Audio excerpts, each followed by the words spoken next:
Today, we're going to talk about something called Kṣamā. And trust me, it's a way of looking at forgiveness that completely flips the script on what you thought it meant to be strong. So let's just start with a pretty big idea. What if forgiveness has absolutely nothing to do with the other person? I mean, at all. And what if it's actually all about freeing yourself? Breaking those invisible chains, that weight you might not even realize you've been carrying around. Okay, so these questions, they lead us straight to this incredible concept from Hindu Dharma. It's an idea that completely reframes forgiveness. It's not about giving in, it's about taking your power back. And this is Kṣamā in a nutshell. It's that inner strength that just refuses to carry poison. It's not about pretending something didn't happen. No way. It's about making a powerful choice not to let that wrong poison you. You could almost think of it as spiritual self-defense. All right, so what is Kṣamā? Really? Let's get into it. We're going to break down what it is and, just as important, what it is not. The word itself actually tells us a lot. It's Kṣamā. The Sanskrit root ksham means to endure, to remain steady. But here's the kicker. It's about doing that without collapsing. That's so key, right? It tells you right away this is about stability, about strength, not about giving up. This really helps clear up some of the biggest misunderstandings. Kṣamā is all about inner strength. It's never about weakness. It's emotional mastery, not just, forgetting what happened. And this is a big one. It's about protecting your own energy. It's something you do inside yourself, and it absolutely does not mean you have to tolerate injustice or just bottle up your feelings. And look, this isn't some new age idea.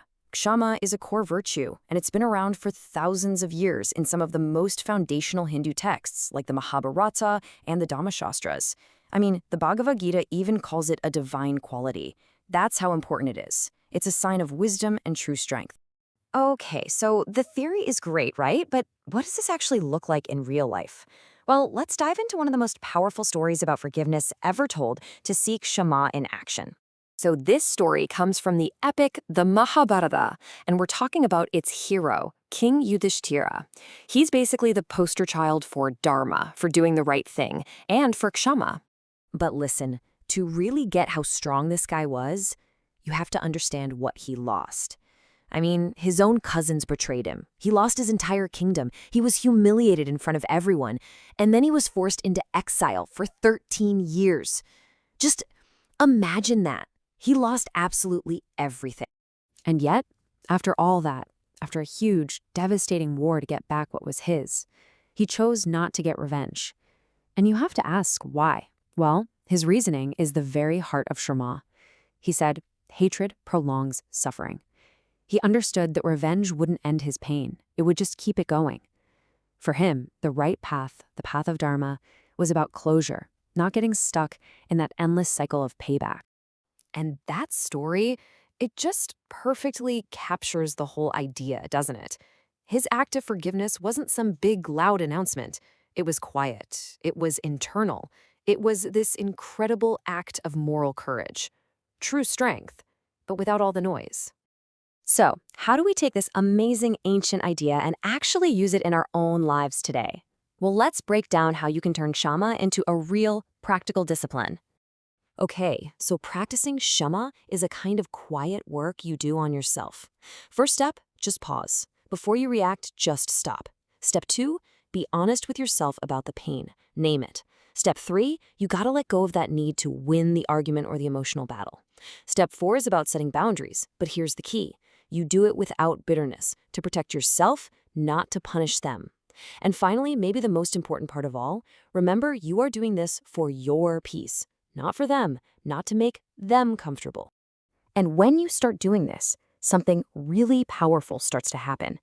You'll find you're not just dropping a grudge, you're actually taking back a vital piece of yourself. Think about it. Without Kṣamā, your mind just runs in these loops of resentment, right? It's exhausting. It drains your energy. It makes you bitter. But when you practice Kṣamā, all that energy starts coming back to you. Your focus gets clearer, and this real, stable sense of peace starts to settle in. And let's be super clear on this because it's so important. Kṣamā is not amnesia. It is not about forgetting. It's about being able to remember what happened without being chained to the pain of it. The memory might still be there, but the poison? That's gone. Which brings us to the final and maybe the most powerful takeaway here. Forgiveness, when you see it through the lens of Kṣamā, is the total opposite of surrender. It is sovereignty. It's the act of taking back control of your own inner world and making the decision that no one else gets to have power over your peace of mind. So I'll just leave you with this one question to think about. What chains are you ready to remove?